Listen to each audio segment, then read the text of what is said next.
Halo semuanya, kembali lagi bersama saya Sunjin di Realita Kata Stories Horror.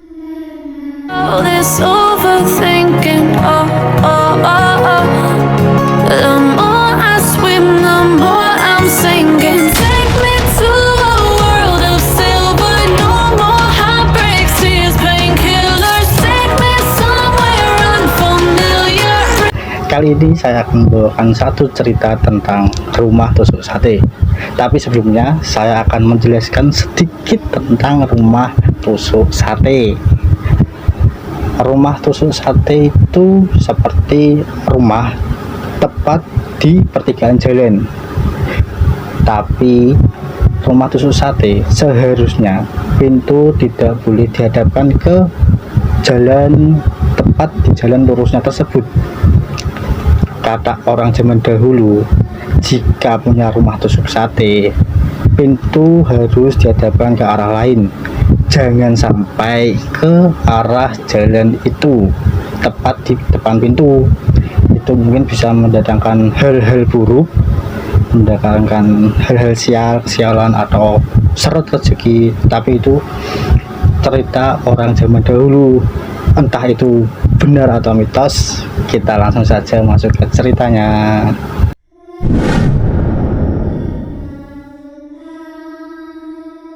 Nah, saya lanjut ke ceritanya. Di sini saya sebagai tokoh suami yang bernama Abdul. Istri saya bernama Ratih. Anak saya yang pertama bernama Zulfa, dan kedua anak bungsu saya bernama Laila. Cerita ini dimulai ketika saya, si Abdul itu, pindah ke rumah kontrakan baru. Dan pada malam pertama saat kami baru pindah ke rumah itu, ada suara seperti motor jatuh, kena berak gitu kan. Terus aku buru-buru berlari keluar karena si Abdul ini mau ngecek siapa yang jatuh, kan soalnya sudah malam. Kasihan jika ada hal-hal yang membuatnya harus pergi ke rumah sakit. Aku lari sampai di depan rumah. Aku buka dan di jalan itu tidak ada siapapun yang jatuh. Tapi si anakku yang bungsu yang namanya Laila itu, dia juga dengar tentang suara motor jatuh tadi. Tapi ya emang bener seperti anak saya Laila itu, si bungsu, sejak umur 2 tahun dia lebih peka terhadap hal-hal mistis. Nah, si anakku Laila itu, dia bilang kalau dia juga dengar, terus teriak-teriak ke aku bapaknya kan. Dia bilang, ya itu ada orang jatuh di depan, cepat tolongin ya, kasihan. Si Laila bilang gitu. Tapi aku sendiri juga heran. Pas aku ngecek, suasana itu benar sepi, tidak ada orang satu pun yang lewat di depan rumah. Karena aku sedikit takut, si Abdul ini sedikit takut, dia nyuruhlah si Lala untuk segera masuk dan tidur. Aku pun juga sama, langsung masuk ke kamar mau tidur. Mata udah bener-bener ngantuk, gak kuat, pedes di mata, pokoknya ngantuk banget lah. Tapi aku gak bisa tidur sama sekali karena masih kebayang-bayang hal tadi, soal suara orang kecelakaan tadi. Apalagi denger Laila bilang kayak gitu, bilang ya ada kecelakaan depan rumah, tapi pasti cek gak ada. Makin takutlah aku tuh karena ucapan si Laila, karena juga kan Laila lebih peka sejak kecil sampai sekarang, dia udah peka. Itu salah satu hal yang membuat aku semakin serem, semakin takut sama kejadian tadi. Terus kebayang-bayang, mata udah ngantuk, tapi gak bisa aku tidurin gara-gara keinget itu terus.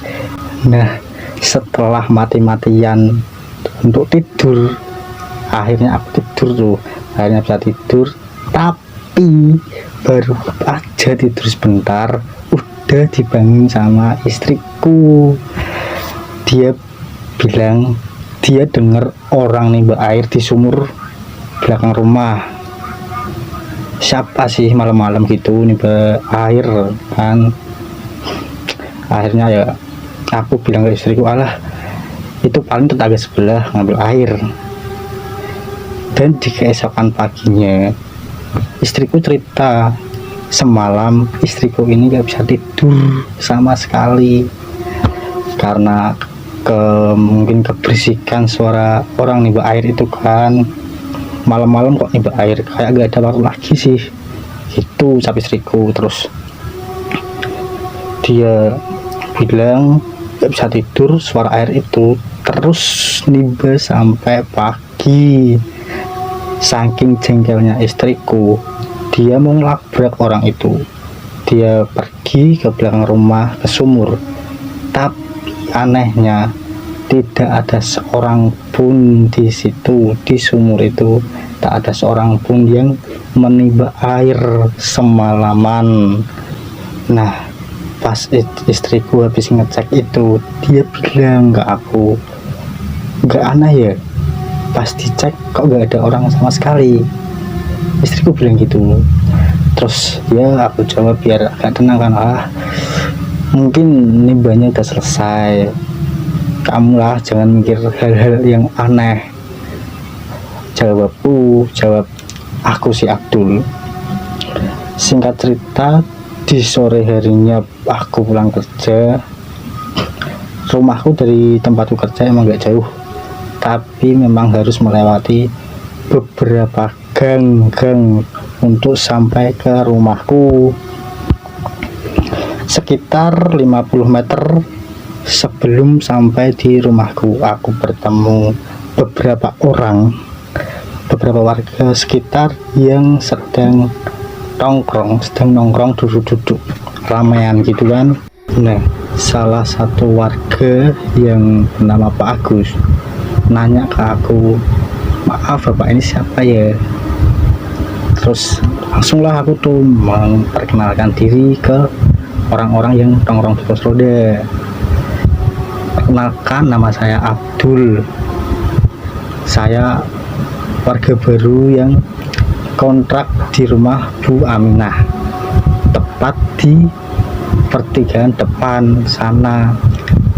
Terus si beberapa warga itu tiba-tiba nih kayak bingung menatap aku, kok pada natap aku ngapain, pikiranku begitu.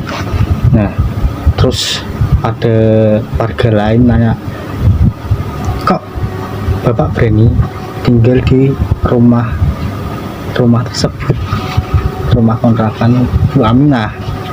Ya terus aku jawab lah tuh, ya mau gimana lagi pak, kan cari kontrakan yang murah sekarang susah. Dan memang saya bukan orang sini, sebelumnya saya dari desa seberang. Jawabku untuk menjelaskan kedatanganku, kehadiranku di sini sebagai warga baru, juga sebagai seorang yang sedang ngontrak di rumah Bu Aminah yang letaknya tepat di pertigaan depan sana.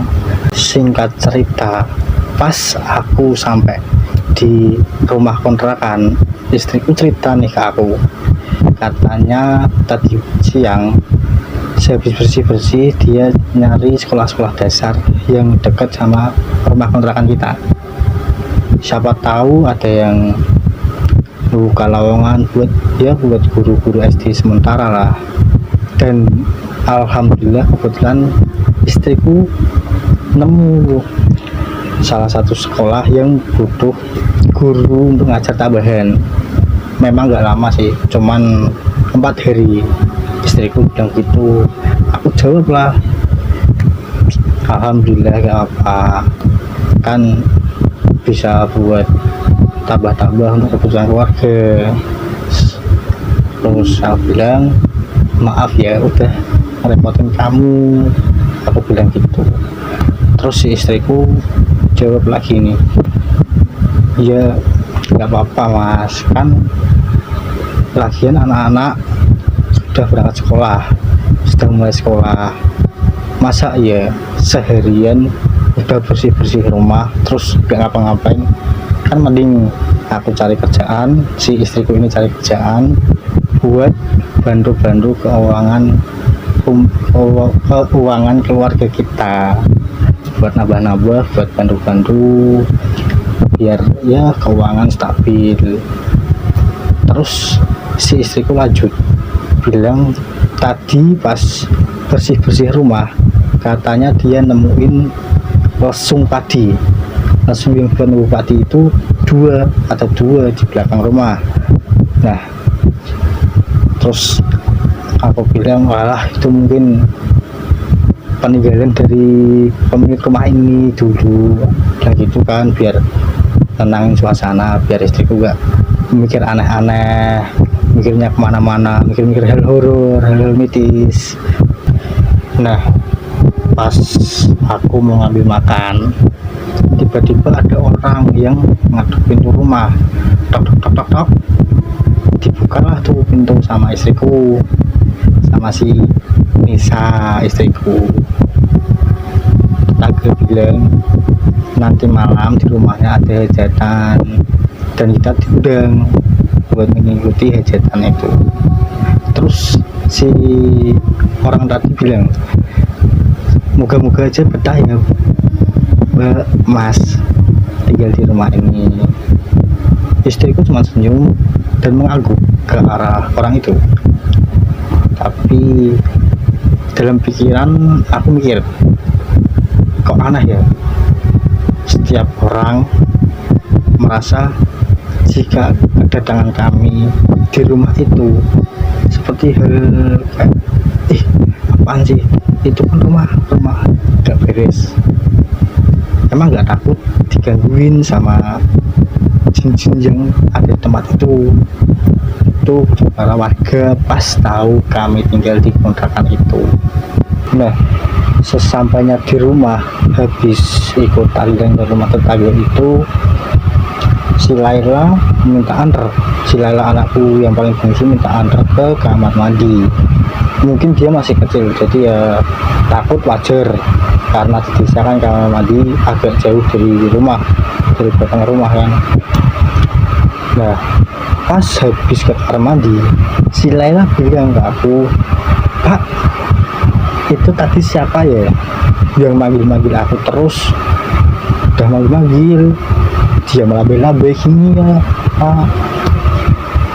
Terus aku segera tuh ngajak si Laila, si istriku ini untuk segera masuk rumah, karena aku sendiri juga takut sebenarnya. Bulu kuduk wajah sudah merinding, semua sebadan merinding, apalagi si Laila cerita kayak gitu. Emang dasarnya dia sudah peka, jadi ya aku percaya aja jika ada orang yang manggil-manggil dia, melabe-labe ke dia, kan serem cok bangsat. Itu keesokan paginya badan Laila panas, menggigil. Dia bilang kalau semalaman dia diganggu, dia dipanggil-panggil sama seseorang, pakaiannya tusuk. Terus Laila bilang tadi malam ada mas-mas yang kemarin kecelakaan di depan rumah, dia gangguin Laila, dia karena gak ada yang nolongin, dia kecelakaan tapi gak ada yang nolongin. Akhirnya dia pergi ke sumur belakang rumah untuk bersih-bersih luka bekas kecelakaan kemarin.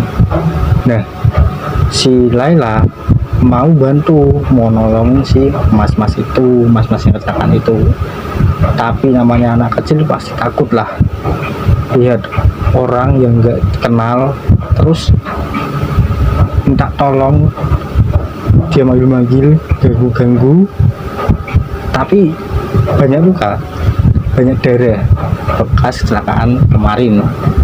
Dan Laila bilang jika mas-mas itu, orang itu nitip 2 balok kayu di rumah kontrakan kami.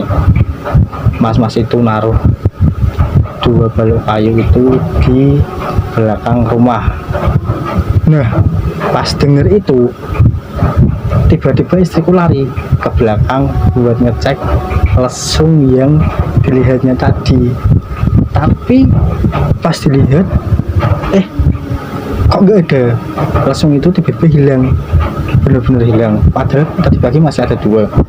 Tapi pas dicek lagi setelah si Laila cerita, kok nggak ada, lesung itu di mana? Istriku bilang gitu. Setelah melihat lesung itu gak ada, istriku kembali ke Laila. Dia nanya, adik, mas-masnya sekarang di mana? Masih di sini gak? Tapi si Laila cuma diem. Dia diem.